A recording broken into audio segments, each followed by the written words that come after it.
Hello and welcome. I'm Jeffrey Mishlove. Today we're going to be examining the mind, not as an object of reality, but as an illusion, as a myth. With me is Mr. UG Krishnamurti, a philosopher and world traveler. UG is the author of several books based on his conversations. One is called The Mystique of Enlightenment, and the other is Mind is a Myth.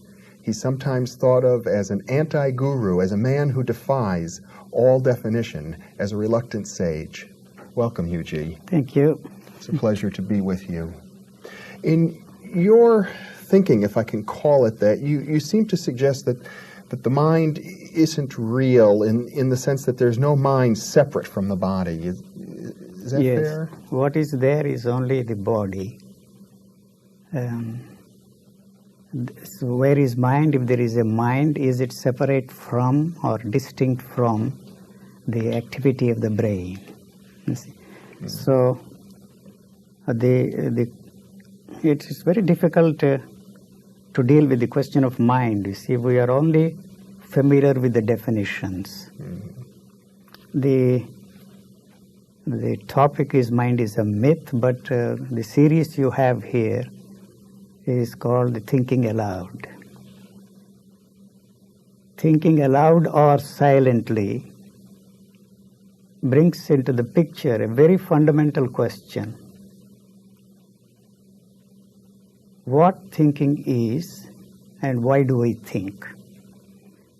These questions arise from the assumption that the thoughts are self-generated and spontaneous.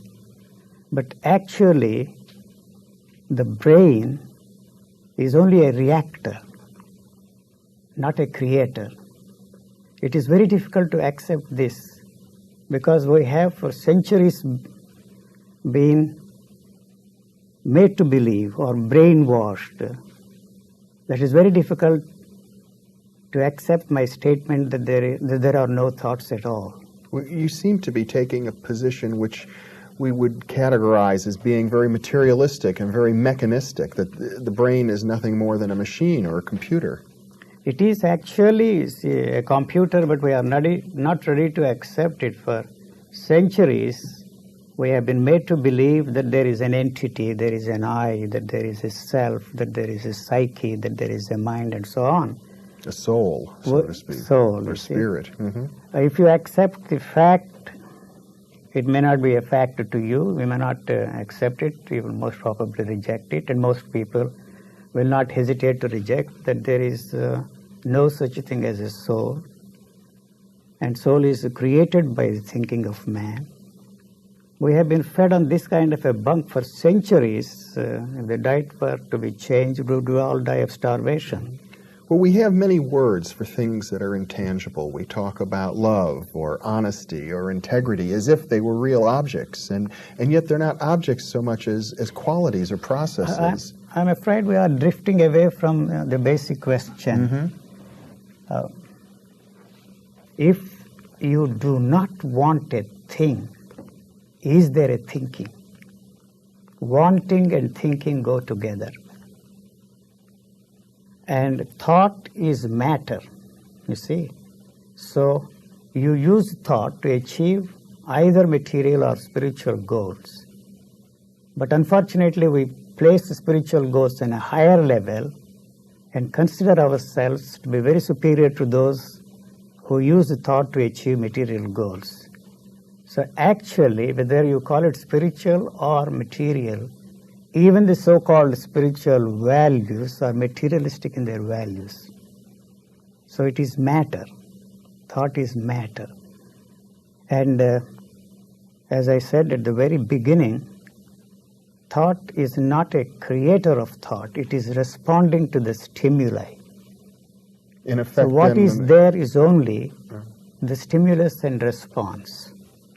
Even the fact that there is a response to the stimulus is something which cannot be experienced by us except through the help of thought, which creates a division between the stimulus and response. Actually, the stimulus and response is a unitary movement. You can't even say that there is a sensation and you have no way of experiencing even the so-called sensations we think we experience them all the time, cannot be experienced by us except through the knowledge we have of the sensations. Mm-hmm.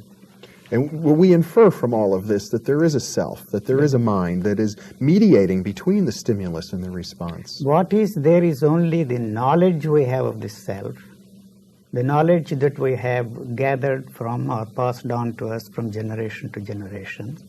And through the help of this knowledge, we create what we call self, and then experience self as separate from the functioning of this body. Mm-hmm.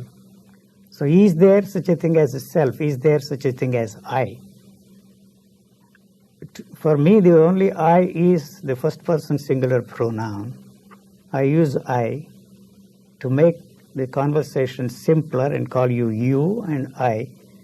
But there is simply what we call I is only a first person singular pronoun. I don't know if we... It's a part of speech. Yes. Uh-huh. Other than that, is there any such thing as I? Is there any such thing as a self? Is there any such entity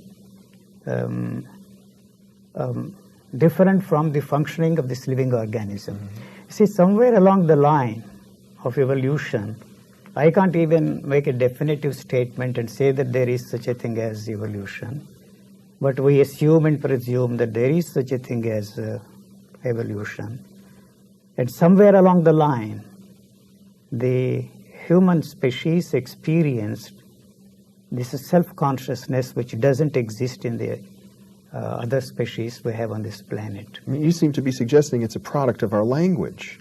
Not necessarily the product of language. See, the very experience of what we call, what separates us from the totality of things. The problem is, and that is what I want to emphasize, the whole nature is a single unit. You see, man cannot separate himself from the totality of what we call nature.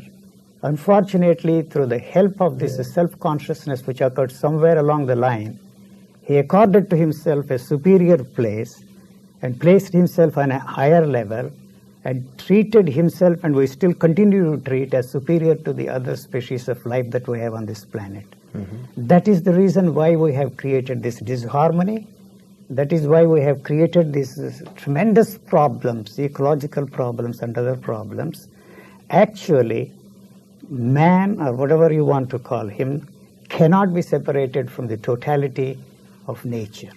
That is where we have created one of the greatest blunders, and that unfortunately is the tragedy of man. But don't you yourself say at times that there really is no problem, that since we are part of the totality of nature, nothing really is wrong, even if we're doomed? No, but we are not ready to accept the fact that there is no problem. Actually, there is no problem, but we have only solutions offered to us, and we accept the solutions offered to us by those whom we consider to be in possession of the truth, in possession of the wisdom. And those solutions do not help us to solve the problems at all, you see. So we replace one solution with another solution. The problem is the solution, and the solution has not helped us to solve the non-existing problem. So actually it is the solution that has created the problem, and we are not ready to throw the solution out of the window. Because we have a tremendous confidence in those who have offered these solutions are the things that will free us from the problems that the solution has created for us.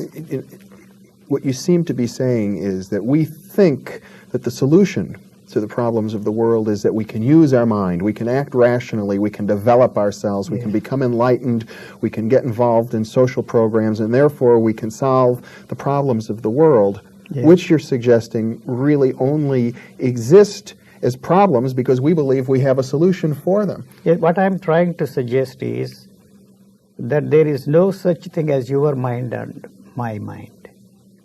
For purposes of convenience and for want of a better and more adequate word, I can use the world mind.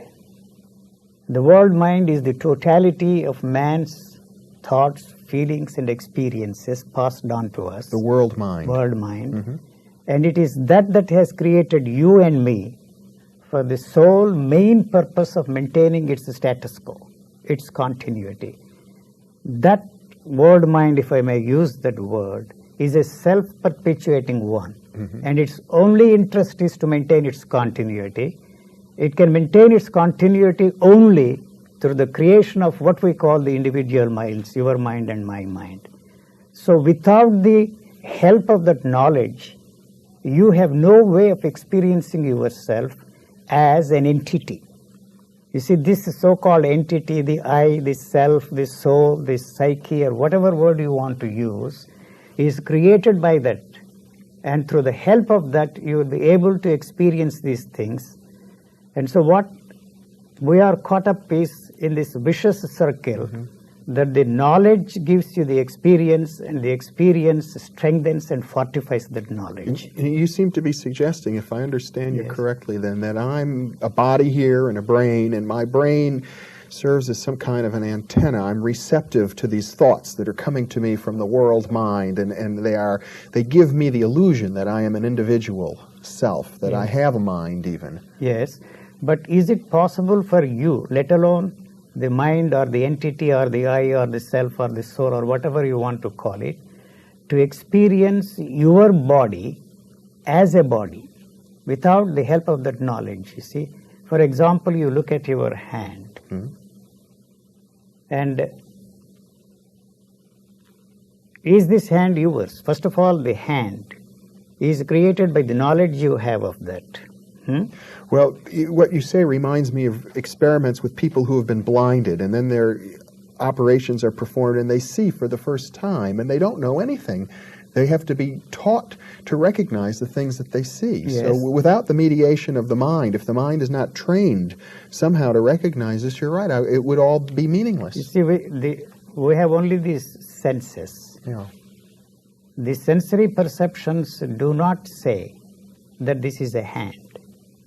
You see, the knowledge that we have tells us that this is a hand, and that this is your hand and not my hand. Otherwise, it's just a patch of color and form. No, you don't even look at this hand. You have no way of looking at it, you see, except through the knowledge you have of this hand. This knowledge is put into us during the course of our life. When you play with a child, you tell, show me your hand, show me your nose, show me your teeth, show me your face, and what is your name. This is how we build up, you see, the identity of the individual's relationship with his hand, with his nose, with his eyes, and with the world around, you see. So, do we look at anything? You see, this so-called looking is a blurred experience of yours, but you have no way of looking at anything at all except through the knowledge. So it is necessary for us to have that knowledge, otherwise it is not possible for us to function sanely and intelligently. It helps us to function sanely and intelligently, and we have to accept the reality of the world as it is imposed on us. Otherwise, we have no way of functioning sanely and intelligently. We will end up in the loony bin singing merry melodies and loony tunes. So it is very essential for us to accept the reality of the world as it is imposed on us by culture, by society, or whatever you want to call it, and leave it at that and treat it as functional in value, and it cannot help us to experience the reality of anything. But there may be a mind independent of culture. There may be a mind independent of any knowledge that we have, that which receives culture. That is an assumption on our part that there is a mind. As I said before, the totality of your experiences, feelings, thoughts, is there any such thing as a totality of thoughts, feelings, and experiences? We assume that there is a totality of your thoughts, feelings, and experiences. Are there thoughts? Even that I question. There are no thoughts, but what is there is only the activity about thoughts. What we call thinking is only a dialectical thinking about thinking itself. We use thoughts the non-existing thoughts, to achieve a goal, to accomplish, attain a goal, whether it is material or spiritual, it really doesn't matter. So we need this to achieve our goal. So if you don't want a thing, there is no thinking at all. Whether you want this material goal or spiritual goal, or whether you want to be an enlightened man or a God man, or whether you want to run away with the most beautiful girl living next door to you, the society may condemn such a thing, but basically the instrument which you use to achieve your goal and act, you see, to achieve your goal is only through the help of thought. Otherwise, any thought that is born out of that, it creates misery for you, because any thought that is born out of thought is destructive in its nature, because it is interested in protecting itself. Thought is a protective mechanism. It isolates you from the totality of the nature, which cannot be separated from you. So the difficulty here is that it is impossible for you to accept that you are not separate from the totality of things, you see, then what you call nature, that every form of life, you see, is also part of this nature. And when I use the word nature, you see, I use in the general sense, you see, not that I have a special insight into nature that others don't have. You are not separate from the nature. The nature means the world around you. All the species that we have on this planet are integral part of this what we call nature. It cannot be separated from that. But unfortunately, through our thinking, we have succeeded in separating ourselves, and through the help of this knowledge, we continue to maintain the continuity of the knowledge, and that is the reason why we have invented all this, the integrity, becoming one with the nature and all that kind of a thing. And we are not going to succeed because we don't understand and realize what is it that separates you from the totality of things is the thought. And the thought cannot be used to bring about an integral unity. Basically, we are all integrally united. And unfortunately, through our thinking, we have separated ourselves. And we are acting from this point of separateness, and it is this that is responsible for the chaos in your personal lives, for the chaos in the world around you. I'm giving a talk, but well, you've certainly addressed many ideas and stimulated many thoughts in my mind. Yes. Maybe they passed through. I don't know. But let's step back for a moment. You seem to have said that all that we know is by virtue of thought. And yet we can't even know thought itself, because every time we look at thought, we don't see thought, we just see thoughts about thought. Yes, even the thought we are talking about is created by the knowledge that is given to us. So the thought is a self-perpetuating mechanism. And when I use the word self, I don't use it in the sense in which we used by the philosophers and metaphysicians, like a self-starter. Or auto-perpetuating. Yes, perpetuation. It is not, see, the body is not interested in that at all. The actions of the body are responses to the stimuli, and it has no separate independent existence of its own.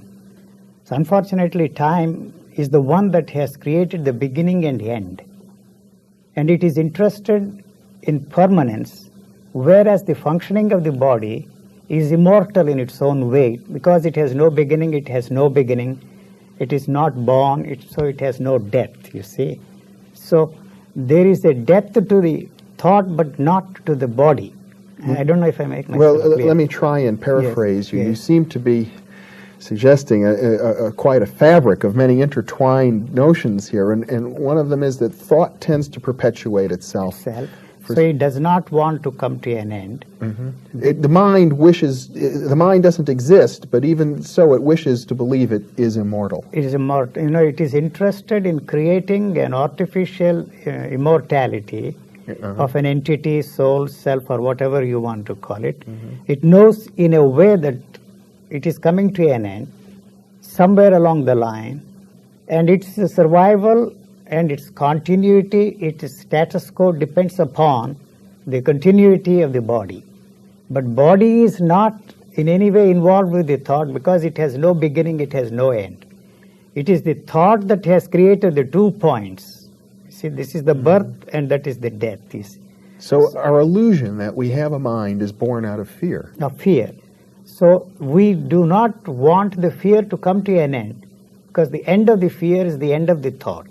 If the thought comes to an end, the body drops dead there. You see, what is left after that is something the body does not know. For you, I am alive and dead, I am talking. Not I am alive and not dead, because I am responding to your questions, I am answering to your questions, but there is nobody who is talking. There's no you there. There is nobody who is talking, but there is only talking.